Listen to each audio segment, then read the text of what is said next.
సంతానలేమితో బాధపడుతున్నారా? 899 రూపాయలకే fertility assessment package. వివరాలకి సంప్రదించండి. నమస్కారం. మాఘపురాణం 6వ అధ్యాయంలోకి వచ్చాం.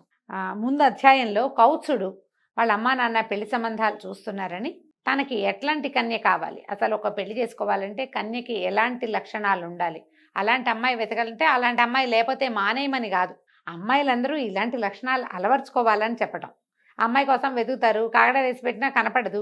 మరి అమ్మాయికి అబ్బాయికి పెళ్ళి అవ్వదా? మరి ఆ లక్షణాలు లేని పిల్లలకి పెళ్ళిళ్ళు అవ్వకపోతే ఎట్లా? ఇది కదా మనం ఆలోచించుకోవాలి. ప్రతి వాళ్ళు ఇలాంటి మంచి లక్షణాలు అలవర్చుకుంటే మంచిదని పురాణం చెప్తోంది. ఈ గాథని వశిష్ఠ మహర్షి దిలీప మహారాజుకి తెలియజేస్తున్నారు.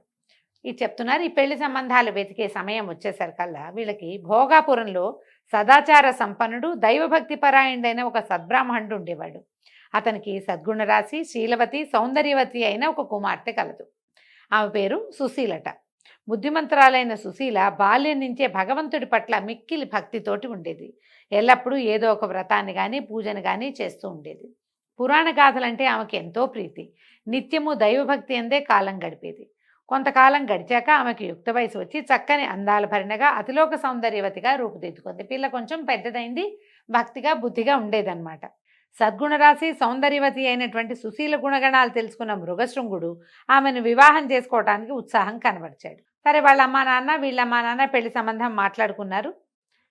పెళ్ళిళ్ళు పైగా ఏంటంటే ఆ రోజుల్లో ముహూర్తాలు తక్కువ ఉన్నాయి, కొంచెం గ్యాప్ వచ్చిందనమాట సంబంధం స్థిరపరచుకున్నాక.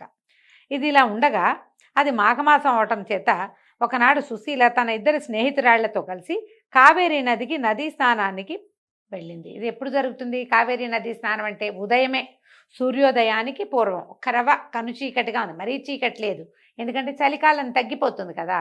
కానీ కొంచెం ఒక మాదిరి కనుచీకట్లో ముగ్గురు ఆడపిల్లలు కలిసి ఈ నదీ స్నానానికి కావేరీ నదికి బయలుదేరారు. ఇలా వెళ్తూ ఉంటే ఈ కావేరీ నది సమీపంలో ఉన్నటువంటి ఒక పెద్ద అడవిలోంచి, చాలా పెద్ద అడవులు ఉండేవట. ఇప్పుడు కూడా ఏంటంటే జనావాసాలు వచ్చేసాయి కదండి. మనం నది అవతలు చూస్తే అన్ని చెట్లతోటి నిండినట్టు కనపడుతుంది మనకి. ఆ అడవిలోంచి ఒక మదించిన పెద్ద ఏనుగు పరిగెత్తుకుంటూ వచ్చిందట. భయంకరంగా ఘీంకారాలు చేస్తూ కనిపిస్తున్న వాళ్ళందరినీ కాళ్ళతో తొక్కుతూ, తొండంతో విసిరేస్తూ నానాభీభత్సంగానూ చేస్తుంది. ఏనుగులు మదించేసరికల్లా ఈ రకమైన ఇబ్బంది వస్తుంది. వాటికి ఆడ ఏనుగు కనపడితే కొంచెం తగ్గిపోతాయి. ఆ మదించిన దాంట్లో అవి పరిగెత్తుకొచ్చినప్పుడు జనాలు హాహాకారాలు చేసి పరిగెడతారు. కొంతమంది దాన్ని ఆపడానికో దాన్ని కొట్టడానికో ప్రయత్నం చేస్తారు. అవి చూసిన కొద్దీ దానికి ఇంకా తిక్కెక్కిపోతుంది, పై ఉత్సాహం పెరిగిపోతుంది కూడా, దానికి ఆ తిక్క పెరిగిపోతుంది. ఈ జనాలంతా హాహాకారాలు చేసి తలాకు పక్కకి కకావికలుగా పరిగెడుతూ ఉంటే ఈ ముగ్గురు ఆడపిల్లలు ఆ అమ్మాయి ఆ ఏనుక్కి కనిపించారు. అది కాస్త ఈ అమ్మాయిల వెనకాల పడిందట. మదించిన మత్తగజాన్ని, దాని ఏనుగును చూసి దాని ఘీంకారాన్ని విన్నటువంటి ముగ్గురు స్త్రీలు భయపడి తమ శక్తి కొలది పరిగెత్తేశారట. నదీ తీరంలో ఉన్నారు, ఇక పిచ్చెక్కినట్టు పరిగెత్తారు. ఎటు పరిగెడుతున్నారో తెలియకుండా, ముందు వెనక చూడకుండా దూరంగా ఏ ఆచ్ఛాదన లేని ఒక దిగుడు బావిలో పడిపోయి మరణించారు. ముగ్గురు అమ్మాయిలు పరిగెత్తారు, మధ్య మధ్యలో చేతులు కూడా పుచ్చుకుని ఉండుంటారు. అంతా కలిసి ఆచ్ఛాదన లేని ఒక దిగుడు బావి ఉంటే బావిలోంచి దిగితే ఏమవదు, దిగితే మరణించరు. వీళ్ళు చూసుకోలేదు అది దిగచ్చని, అదని తెలియలే వాళ్ళకి. ఒక రకమైన పరుగులో ఉన్నారనమాట. బావికి కనుక పైకి ఇట్లా గోడ ఉంటే బావి తగిలి ఆగిపోయేవాళ్ళు. వీళ్ళు బావి దగ్గర ఏ గోడ లేదు, అది ఇట్లా దిగడానికి వీలుగా ఉన్నది. దిగుంటే రక్షింపబడేవాళ్ళు. దిక్కండా ఒకే పరుగు మీద వెళ్ళేసరికల్లా ఒక్కసారి దూకినట్లుగా అయిపోయి అందులో పడిపోయారు ముగ్గురు. ఆమె చాలా లోతుగా ఉంటుందట అది దిగుడు బావి. ఎన్నో వందల మెట్లు ఉన్నటువంటి ఆ బావిలో పడిపోయి అనామకంగా పాపం దిక్కు లేకుండా మరణించారు. ఎప్పుడైతే ఈ ఏనుగు ఇట్లా పరిగెత్తుకొచ్చింది, కావేరీ నదీ తీరంలో ఉన్నటువంటి ప్రజలంతా కకావికలుగా పరిగెడుతున్నారని తెలుసుకుని రాజభటులు, రాజుగారి తాలూకు సంబంధించిన కొంచెం రాజప్రతినిధులు, ఆ ప్రాంతాన్ని పాలించేటువంటి చిన్న చిన్న నాయకులు అందరూ పరుగునొచ్చారు.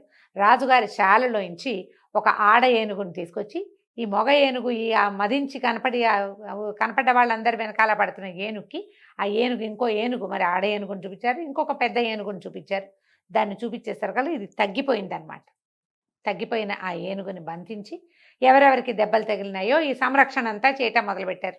క్రైసిస్ మేనేజ్మెంట్ చేస్తారు కదా, మరి ఎవరెవరికి దెబ్బలు తగిలిన వాళ్ళు, కొంతమంది పడిపోయిన వాళ్ళు అది బురదలోకి తొక్కేసింది, కొంతమందిని తొండంతో విసిరేసింది, కొంతమంది వాళ్లే పరిగెడుతూ ఏదో పక్కకి పడిపోయి కాళ్ళు చేతులు విరక్కొట్టేసుకున్న వాళ్ళు ఉన్నారు. నానా గందరగోళంగా తయారైంది నదీ తీరం అంతా. పొద్దున్నే కదా అందరూ మాఘ స్నానాలకు వచ్చిన వాళ్ళు చాలామంది ఉన్నారు. భక్తులు, తపస్సులు, యోగులు, మునులతో పాటుగా సామాన్య ప్రజానీకం కూడా చాలా ఉన్నది. ఈ మొత్తం అదంతా ప్రోగ్రామ్ అంతా సెట్ అయ్యి చూసేసరికల్లా ఇంకా చుట్టుపక్కల వెతికితే ఎవరో చెప్పారు, ఒక ముగ్గురు అమ్మాయిల దిగుడు బాబు వైపు పరిగెత్తారు అని. ఈ లోపల ఎవరెవరి సంతానము, పిల్లలో, ఇంట్లో ఉన్న వాళ్ళో పెద్దవాళ్ళో నది తీరానికి వచ్చారో వాళ్ళంతా వెతుక్కుంటూ వచ్చారు. ఈ వెతుక్కుంటున్న వాళ్ళకి దిగుడు బావిలో పడిపోయి ఉన్నటువంటి ఆ ముగ్గురు ఆడపిల్లల శరీరాలు కనిపించాయి. ఈ పైకి తెలిసేసరికి ఆ సంగతి తెలిసి వాళ్ళ తల్లిదండ్రులు బావి వద్దకు వచ్చి మృతదేహాలను పైకి తీసి దిక్కులు పిక్కటెళ్ళేలాగా ఏడటం మొదలుపెట్టారు, అయ్యో అని. మృగశృంగుడికి కూడా ఈ వార్త తెలిసింది. పరుగున వచ్చాడు. మరి పెళ్లి కుదుర్చుకున్నారు. అందులో ఒక అమ్మాయి ఇతని కాబోయే భార్య. ఈ రోధిస్తున్న వాళ్ళ బంధువులు చూసి చలించిపోయాడు. ఎంత దుఃఖం వచ్చిందో అతనికి. ఆ విషాదమైన దృశ్యం చూసి చాలా హృదయం కలిచేసింది. ఎందుకు ఇట్లా జరిగింది, ఎలాగైనా వీళ్ళని బతికించాలని నిర్ణయించుకుని వాళ్ళ తల్లిదండ్రులతోటి ఏం చెప్పాడంటే, ఈ మృతదేహాల్ని ఖననం కానీ దహనం కానీ చేయదు. వీళ్ళు కన్యకలే, ముగ్గురు వివాహం కాని వాళ్ళు.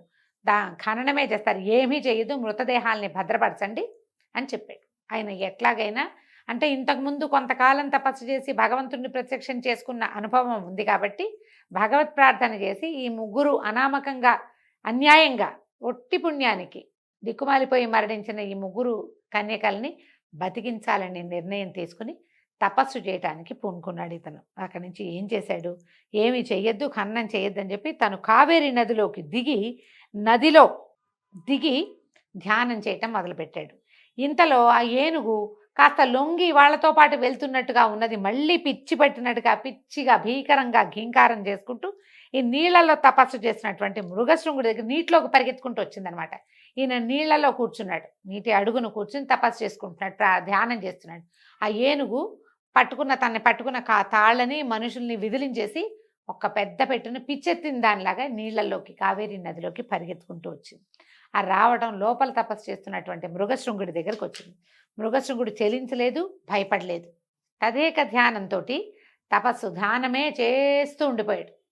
ఈ ఏనుగు ఏమనుకుందో, ఏం చేసింది, ఆ తన తొండంతో ఈ మృగశృంగుడిని పైకి లేపి తన వీపు మీద కూర్చోబెట్టుకుంటాయి. ఏనుగులు చేస్తాయి కదా, కిందున్న తీసి తన మూపు మీద పెట్టుకుంటాయి.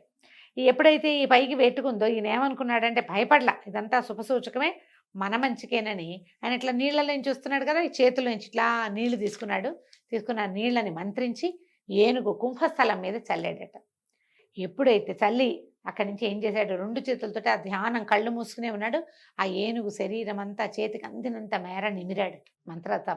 ధ్యానం అంటే మంత్రం పునశ్చరణ చేస్తూనే ధ్యాన మంత్రం, నారాయణ మంత్రం చేస్తున్నాడు. ఆయన ఏ మంత్రం చేస్తున్నాడో మనకి పురాణంలో చెప్పబడదు, కానీ తన అనుష్ఠానంలోనే మంత్ర జపం చేసుకుంటూనే ఈ ఏనుగుని ఒళ్ళంతా నిమిరేసరికల్లా అంతే ఒక్కసారి ఆ ఏనుగట ఒక అత్యద్భుతమైన దేవతగా మారిపోయిందట. ఓ సద్బ్రాహ్మణ కుమార, నీ వల్ల నాకు శాప విమోచనం కలిగింది, ధన్యురాలిని అని మృగశృంగుడికి నమస్కారం చేసింది. ఎవరు ఏమిటి అని ప్రశ్నించేసరికల్లా నేను ఒక గంధర్వాంగనని, శాపవశాత్తు ఇట్లా ఏనుగుగా మారాను, ఎంతమందినో పొట్టను పెట్టుకున్నాను, కానీ నాకు విముక్తి లభించలేదు.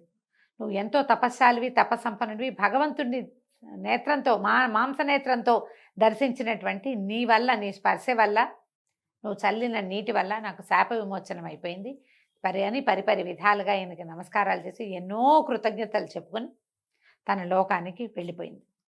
అయితే చూడండి, ఈయన మాఘ స్నానం చేయటం వల్ల ఆ నదిలో కూర్చుని తపస్సు చేస్తూ ఆ తన ధ్యాన ముద్రలో ఉన్నటువంటి తన చేతి నీరు తగిలేసరికల్లా ఈ ఏనుగుకి విముక్తి లభించింది అని చెప్తున్నారు. ఇప్పుడు చెప్తున్నారు ఋషి వశిష్ఠ మహాముని చెప్తున్నారు, దిలీప మహారాజా విన్నావా, మాఘ నదీ స్నానం ఎంతటి మహిమ కలదో. ఈ నదీ జలం ఒంటి మీద పడ్డంతో ఏనుగు శాప విమోచనం కలిగింది.